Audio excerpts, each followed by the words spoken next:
So welcome dear friends. Today in this particular lecture we are going to discuss the most important principle, and this is Alemberts principle, and it is also known as general equation of mechanics. Okay, it is very much important, and you will not know this importance about Alemberts principle in this lecture, but in the next lecture you will come to know about the importance of Alemberts principle while solving the Lagrangian formalism. Okay, so Alemberts principle, so you can write the heading as Alemberts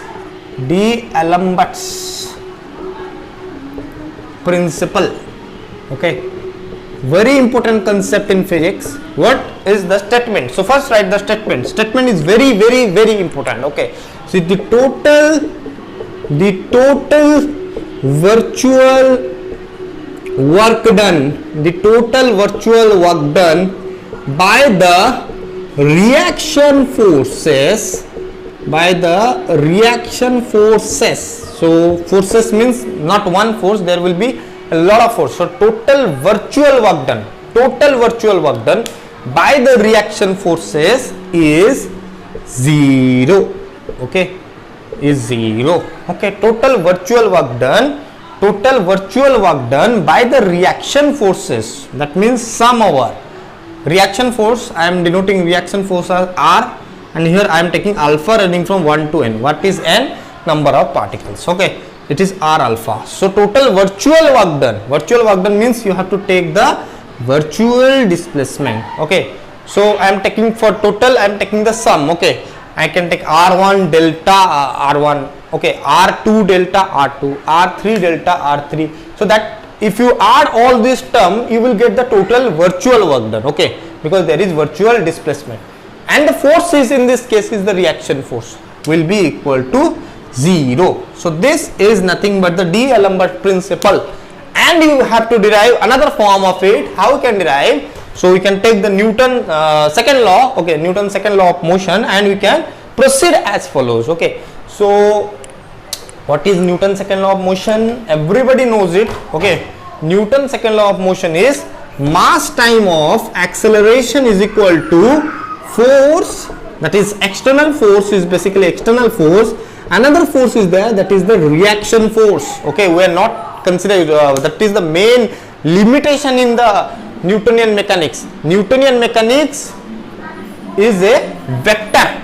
Okay, it is a vector, so vector are very much difficult to deal with. And another situation is the reaction force. You cannot find the reaction force unless and until you know the action. You cannot find the reaction. Action and reaction are always equal and opposite in nature by Newton's third law. So reaction forces are very much difficult to deal with, so you have to get rid of this term. So I told you in that particular lecture that we will know another principle which will give some advantage over the Newtonian mechanics. What?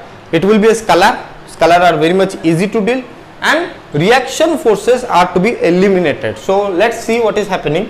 MA vector F external plus this much. Okay, so what I can write here, if I write here F vector minus MA vector is equal to, I am writing the reaction force as R because in the statement I have taken the reaction force as R. Okay, so F minus MA is equal to minus R vector. Is it? And it is very much easy to understand this.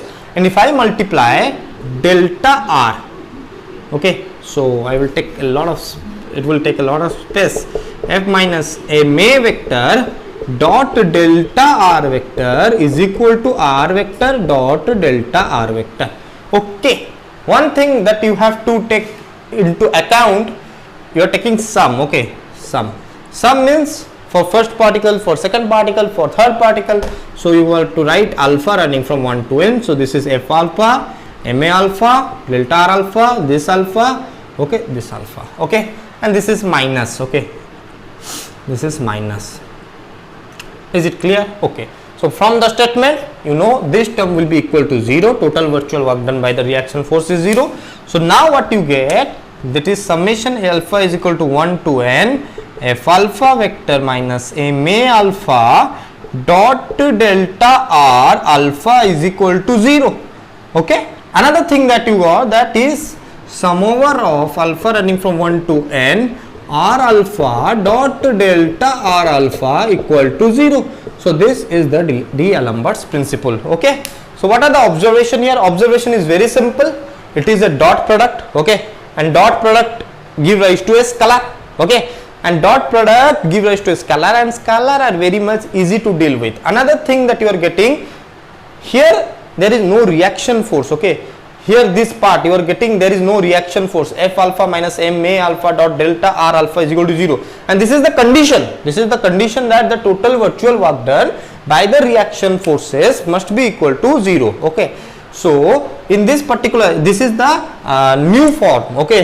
We have taken the Newton's second law and we have got a new form, and that new form is totally independent of the reaction force, or totally it is not having the reaction force. So your motivation is fulfilled. Okay. What you want to do, you want to eliminate this term, and by the principle, by applying the D'Alemberts principle to the Newton's second law, by applying the D'Alemberts principle, the statement to the Newton's second law, you get the revised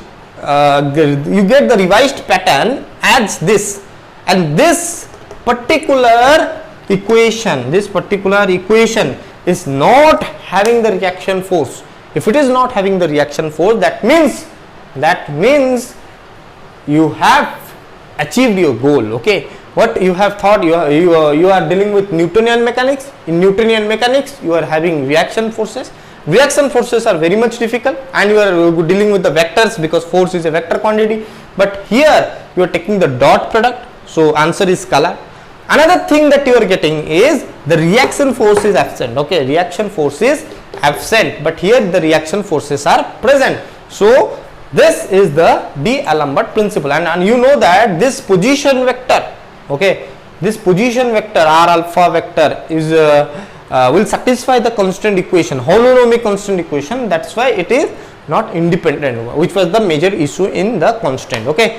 So in the next lecture we will discuss about the Lagrangian formalism, and we will see how D'Alemberts principle is very much useful in that particular formalism. Thank you.